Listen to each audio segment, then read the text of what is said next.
Hello বন্ধুরা, good morning. সকাল সকালে আমি তোমাদেরকে হনুমান জির দর্শন করাতে যাচ্ছি।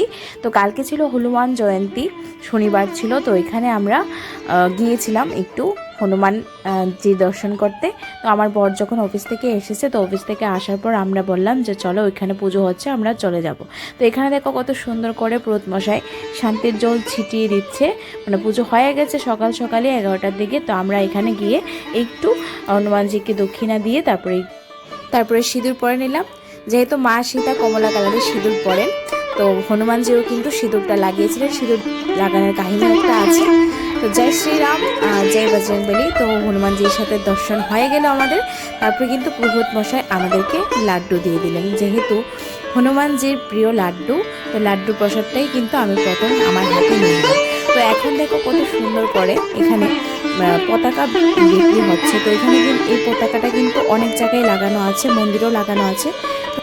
তো হনুমান জয়ন্তী এখানে কিন্তু জায়গায় জায়গায় পুজো হচ্ছিল। তার একটু সামনেই আমি আরেকটা মন্দিরে চলে আসলাম। তো এখানে হনুমানজির প্রসাদ দেওয়া হচ্ছিল, আর সাথে কিন্তু ধাগাও বেঁধে দেওয়া হচ্ছিল। পুরোহিত মশাই আমাকে ধাগা বেঁধে দিয়েছিল।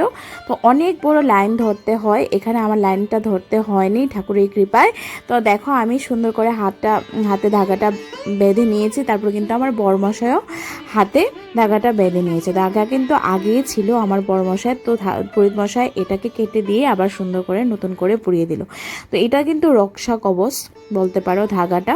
তো এটা কিন্তু আমাদের সুন্দর করে পড়া হয়ে গেল। তো আমাদের মনে হলো যে হ্যাঁ, আমাদের হনুমান জয়ন্তীটা পুরোটাই কমপ্লিট হলো। আমরা সিঁদুর পরে নিলাম, লাড্ডু প্রসাদ নিলাম, তারপর আবার ধাগাও পরে নিলাম। মানে পুরোটা দিনই কিন্তু আমার খুব সুন্দর কেটেছিল। ভাবছিলাম কিনা যেতে পারবো কিনা, বর তাড়াতাড়ি এসে গিয়েছিল। তারপর কিন্তু আমরা সুন্দর করে এখানে গিয়েছি। আর এখানে দেখো হনুমানজি কিন্তু চালের প্রসাদ খায় না, তার জন্য এখানে লুচি করেছে আর সুজির হালুয়া করেছে।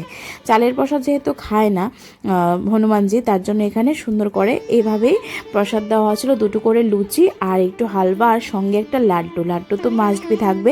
তো এখানে দেখো অনেক বড় লাইন ছিল, যেটার মধ্যে আমিও দাঁড়িয়েছিলাম। লাইনটা কিন্তু ধীরে ধীরে বড় হয়ে গিয়েছিল। তো প্রথমেই আমি স্থানটা পেয়ে গিয়েছিলাম, যেহেতু আমার টাইমটা জানা ছিল যে 7টার সময় প্রসাদ দেয়। তারপরে কিন্তু প্রথমে বরমশাই প্রসাদটা নিয়েছিল, তারপরে কিন্তু আমি নিয়ে নিয়েছিলাম। এত সুন্দর প্রসাদ হয়েছে, মানে দারুণ। মানে প্রসাদ বলতেই তো অসাধারণ হয়। প্রসাদ খেতে সবারই ভালো লাগে, আমার তো খুবই ভালো লাগে। যেই কোনো প্রসাদ আমার ভালো লাগে। তো এই দেখো, টাটা বন্ধু।